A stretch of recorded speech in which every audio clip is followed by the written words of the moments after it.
outremernews.fr, site d'information actualisé 24 heures sur 24, 7 jours sur 7.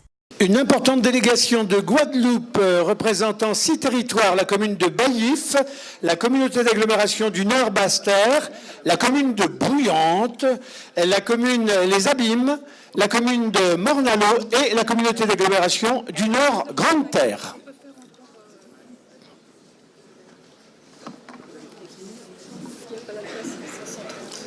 C'est déjà 130, c'est dans le... C'est déjà installé là. Ils sont attendus à 15h30. Ils sont en train d'arriver. Oui. Je vais donner un petit mot à l'organisation. Voilà, vous allez nous donner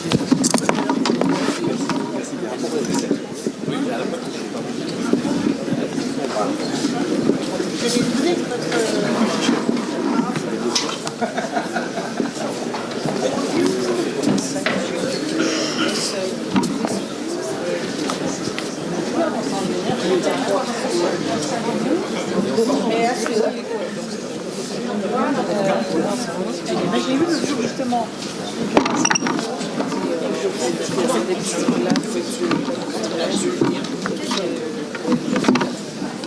Qu'est-ce qui commence? C'est Basse-Terre, c'est Les Abîmes, c'est qui? Bouillante. Bouillante. Oui, Madame la Ministre, merci. En tout cas, je suis ravi d'être parmi vous ce soir. Ravi et satisfait de partenariat avec vous, avec votre ministère, qui permet à la ville de Bouillante, dont je suis le maire, de nous accompagner sur différents projets, sur 3 volets.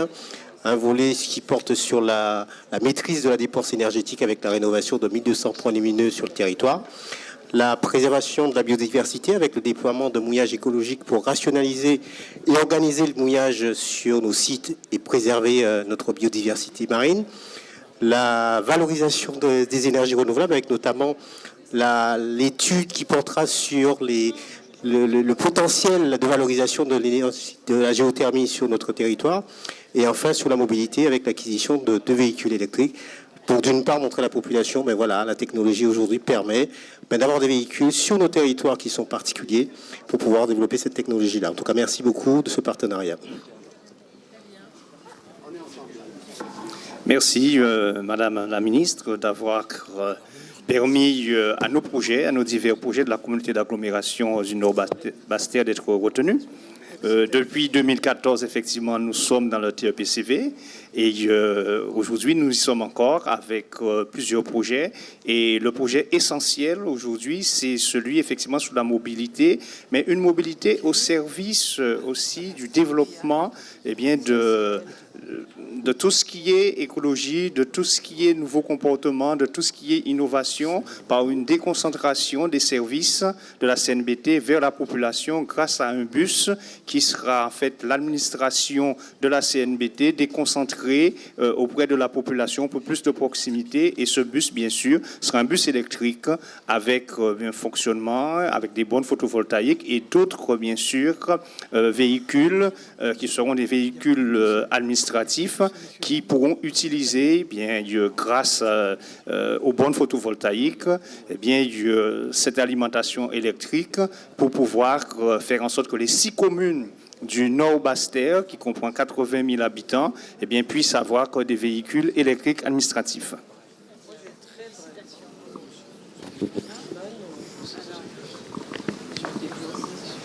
Bonjour Madame la Ministre.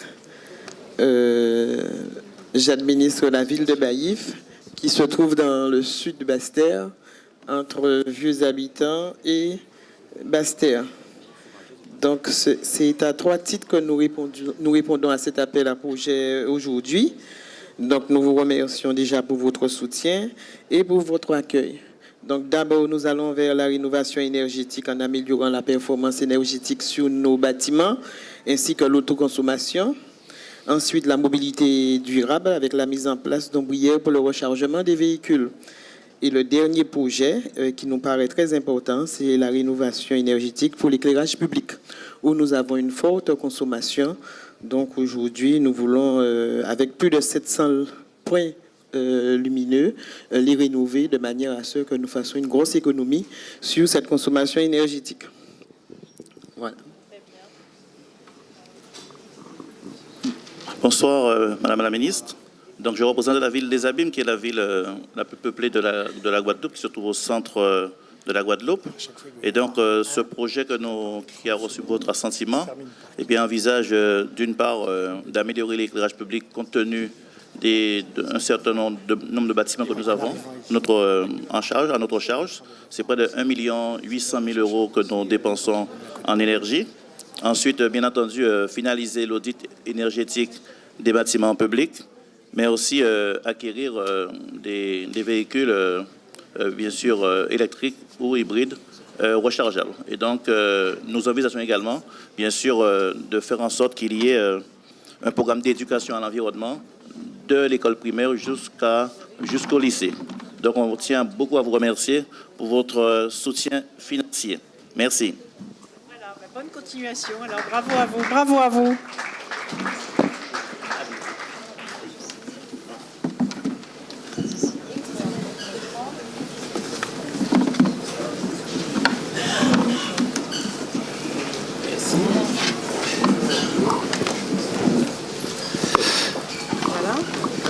Oui, bonsoir Madame la Ministre. Alors, je représente Morne-à-l'Eau, que vous connaissez, et aussi la communauté d'agglomération du Nord-Grande-Terre. Madame Carabin étant absente, je suis le premier vice-président. Donc, je suis, Madame la Ministre, très heureux d'être à vos côtés pour signer ce grand projet, beau projet, pour la ville de Morne-à-l'Eau d'abord, où nous voulons mettre un certain nombre de choses en place, et particulièrement revoir toute la partie électrique du centre-bourg, et aussi expérimenter une route solaire au niveau de la ville de Morne-à-l'Eau. Alors, pour la communauté d'agglomération, là, c'est un avenant que je vais signer. Ils souhaitent acquérir un certain nombre de véhicules électriques pour mieux desservir le Nord-Grande-Terre, ce qui est pour nous extrêmement important. Je me trouve au ministère de l'Environnement, de l'Énergie, pour une convention de signature qui vient d'être réalisée ici au ministère avec de nombreuses communes des régions d'outre-mer et notamment de la Guadeloupe. J'ai à ma compagnie Yveline Pontchâteau, Théobald qui est le maire de la commune de Baïf et puis Philipson Francfort, qui est le maire de la commune de Morne-à-l'Eau. Alors d'abord, madame, vous êtes heureuse d'avoir obtenu cette signature et en quoi cette signature peut servir pour la commune de Baïf? Alors oui, effectivement, je suis heureuse dans la mesure où l'équipe municipale et les services, nous voulons aujourd'hui tourner notre commune vers le développement durable pour le territoire. Donc commune de 6 000 habitants et surtout la première motivation, c'est la réduction de la dépense en énergie. On constate que c'est un fort taux de consommation, un poste de dépense qui coûte cher à la collectivité. Donc aujourd'hui, on s'est dit qu'on s'attaque à la transition énergétique. D'abord par la rénovation énergétique efficace sur les bâtiments communaux.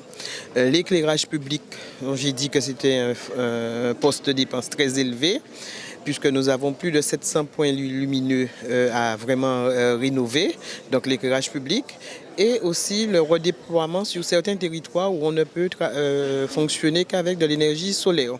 Et le dernier point, c'est la mobilité durable. D'ailleurs, avant la signature de cette convention, nous avons déjà fait l'acquisition de 2 véhicules hybrides pour les services administratifs de la collectivité. Donc, on est déjà en ordre de marche. Et pour nous, c'est vraiment une première pour pouvoir entrer dans le développement durable pour notre commune.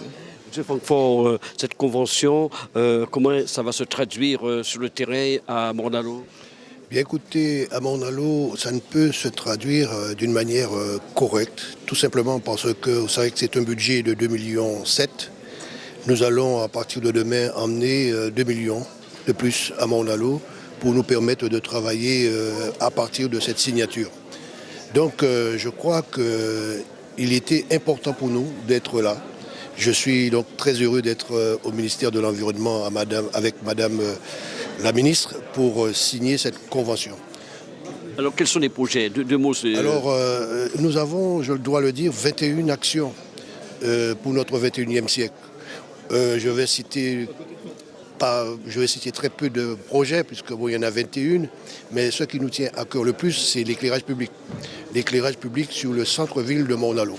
Ça va apporter en qualité et ça va apporter aussi pour le bien-être de la population. Alors évidemment, il y a d'autres projets sur la replantation des arbres au niveau de la ville. Nous avons aussi l'intention d'acheter quelques véhicules électriques avec les vélos. Aussi d'autres projets qui nous tiennent à cœur. Et j'espère que les Mornaliens seront très satisfaits de cette signature parce que ça va améliorer leurs conditions de vie sur le territoire de Mornalo. Madame Pourchateau, la population vous suit, la population se sent concernée par ces projets. Alors, vous savez, aujourd'hui, pour moi, je vous dis que c'est un chantier qui est ouvert dans la mesure où, avec les conseillers de quartier, nous allons devoir mieux informer la population, surtout pour la consommation d'énergie. D'ailleurs, c'est pour cela que nous allons signer déjà une première convention avec l'EDF pour pouvoir inciter la population, mieux informer la population et je crois mieux consommer.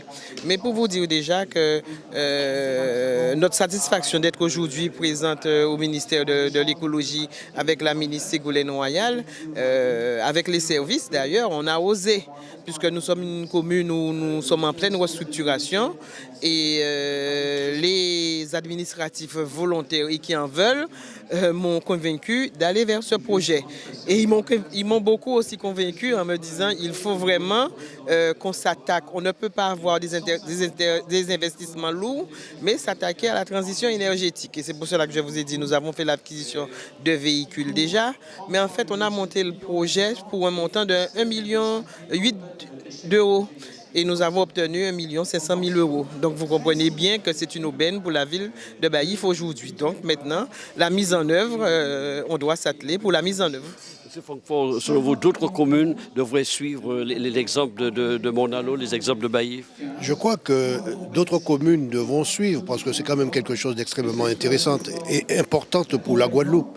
Donc je suis persuadé que d'autres communes vont suivre.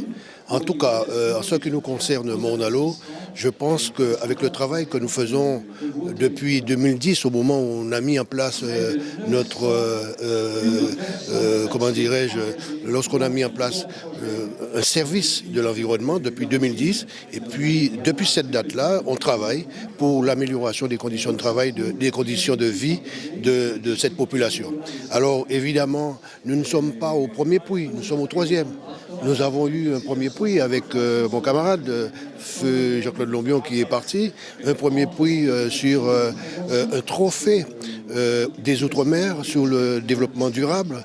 Ensuite, on a eu un puits sur l'agenda 21 local France. Et aujourd'hui, nous avons ce puits sur le territoire à énergie positive pour la croissance verte.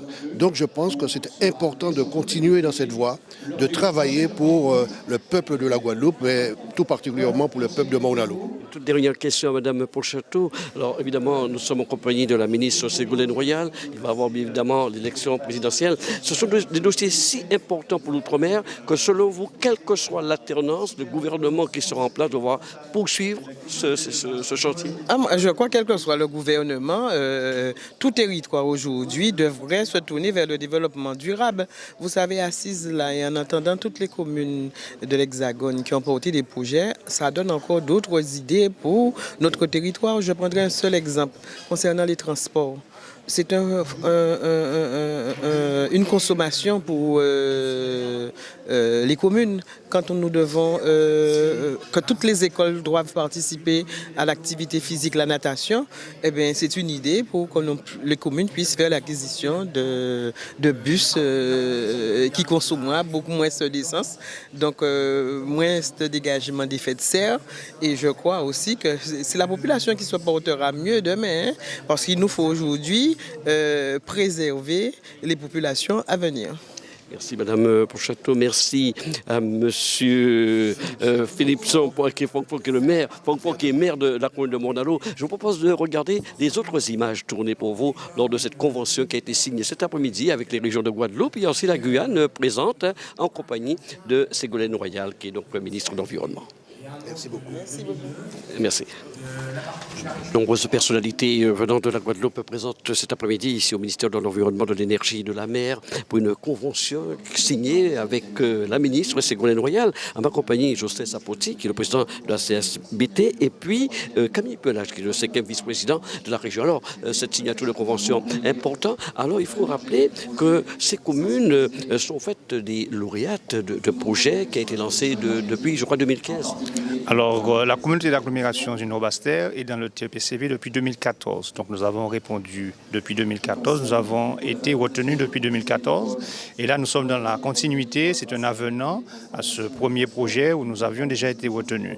Et là, nous complétons ces projets par d'autres projets en fonction des appels qui sont lancés, bien sûr, à projets lancés par le ministère. Et nous avons la chance d'être retenus depuis 2014. Donc, ça veut dire qu'il y a une dynamique sur le territoire. Et je suis très heureux pour la Guadeloupe, puisque quand je suis venu ici en 2014 pour la première fois, il n'y avait que 2 projets retenus, il y avait que 2 territoires retenus, c'était le Nord-Bastère et Bouillante. Et aujourd'hui, nous sommes 6 retenus, donc ça veut dire que la Guadeloupe avance et qu'il y a davantage de projets et je pourrais dire qu'ils font mouche par rapport bien sûr aux préoccupations sur l'environnement, sur le développement durable, sur la transition énergétique et c'est important pour nous effectivement de pouvoir aujourd'hui bénéficier de ces financements fléchés et qui permettent effectivement d'aménager le territoire et d'être innovants. Alors, deux mots sur ces projets, Camille Pelage. Me dire que c'est très important pour la région Guadeloupe d'accompagner les territoires autour d'enjeux environnementaux, mais aussi d'enjeux en termes d'activité économique et d'emploi. La Guadeloupe est naturellement une terre propice au développement d'énergie renouvelable, puisque nous avons Bouillante avec la géothermie, nous avons le soleil, nous avons aussi toutes les énergies holomotrices qu'on peut envisager de promouvoir sur ce territoire. Et nous avons aussi toutes les sources d'économie d'énergie que nous pourrions faire autour de l'électricité, des ampoules, etc. Et rappeler aussi que il y a des recherches intéressantes qui se font autour de la canne comme matière plus énergétique que le bois. Donc il y a vraiment des choses qui se développent en Guadeloupe et que nous accompagnons. Rappelez que dès notre arrivée au pouvoir, nous avons renouvelé, nous avons demandé la prorogation de l'habilitation énergie de la région parce que nous entendons faire de l'énergie, de l'énergie renouvelable, le cœur de notre politique pour la Guadeloupe en termes d'image, en termes d'activité économique et d'emploi. Je sais, Sapoti, on parle beaucoup justement d'emploi, quand on parle de biodiversité. À quel moment, on ne va pas dire quelle année, on pourra avoir les premiers signes? On a déjà les premiers signes. Sur le territoire dont je suis le maire, il y a l'usine d'AER qu'on vient d'étendre en termes d'activité. Et l'usine d'AER aujourd'hui, c'est plus de 30 emplois sur le territoire. Et c'est 15 nouveaux emplois dans le cadre, bien sûr, du recyclage, ce qu'on appelle des D3E, c'est-à-dire les équipements électriques et électroniques, avec d'autres projets qui arrivent sur le recyclage du carton. Voilà un exemple. Ensuite, en termes de recyclage ou encore en termes, je pourrais dire, de traitement écologique, il y a l'usine d'équarrissage qui va ouvrir bientôt ses portes à Lamentin. C'est une dizaine d'emplois supplémentaires. Et puis c'est vrai qu'on parle peu effectivement de ravine chaude puisqu'à l'époque on n'avait pas inscrit ce projet-là dans le cadre du TEPCV puisque ça n'existait pas. Mais là aussi c'est la géothermie qui est utilisée pour pouvoir gérer les bains de ravine chaude. Donc c'est l'énergie même de la source aujourd'hui qui gère les bains de ravine chaude par une technologie d'ailleurs pensée et mise en place par des Guadeloupéens. On en parle peu mais c'est une réalité. Ce sont des ingénieurs guadeloupéens qui ont pensé ça. Dans ma compagnie, Rose Duel, qui est le conseiller municipal qui remplace le maire des Abîmes, M. Jalton, qui est donc venu signer cette deuxième convention. En quoi cette convention est plus importante que la première? Alors effectivement, aujourd'hui nous avons vécu un moment important, puisque nous avons signé un complément par rapport à la convention que nous avons signée, que j'ai eu le plaisir et la lourde responsabilité de signer au nom du député maire de la ville des Abîmes. Nous avons obtenu au mois de juillet 500 000 € pour nos projets respectifs qui tournent autour de la transition énergétique. Et bien sûr, nous avons tenu à aller encore plus loin. Et cette fois-ci, dans un avenant, nous avons obtenu 1,5 million. Ce qui fait que nous avons pour 2 millions de projets. Alors, il faut savoir que la ville des Abîmes Tout d'abord, c'est la ville la plus peuplée de la Guadeloupe qui se situe au centre de notre territoire, mais qui possède aussi un certain nombre de bâtiments où il y a des dépenses énormes en matière d'énergie électrique. Ce qui fait que les dépenses sont importantes et nous avons considéré qu'il fallait, bien sûr, d'une part, améliorer l'éclairage public, d'autre part, faire en sorte que nous puissions finaliser l'audit énergétique des bâtiments publics de notre territoire, de la ville des Abîmes, mais aussi aller vraiment vers cette transition énergétique pour faire l'acquisition de véhicules électriques et hybrides ou rechargeables. Et bien sûr, comme nous travaillons pour la génération future, faire en sorte qu'il y ait cette éducation à l'environnement depuis la classe primaire jusqu'au lycée. Et donc c'est un vaste programme que nous avons engagé. Ce programme-là va se situer dans les 2-3 prochaines années sur le territoire des Abîmes et donc nous allons travailler dans ce cadre de la transition énergétique. Et des projets qui génèrent en termes d'emploi, déjà des emplois? Mais des projets qui génèrent tout d'abord de l'économie d'énergie et bien sûr forcément de la création d'emplois, surtout des emplois nouveaux autour de toute cette question énergétique. Outremernews.fr, site d'information actualisé 24 heures sur 24, 7 jours sur 7.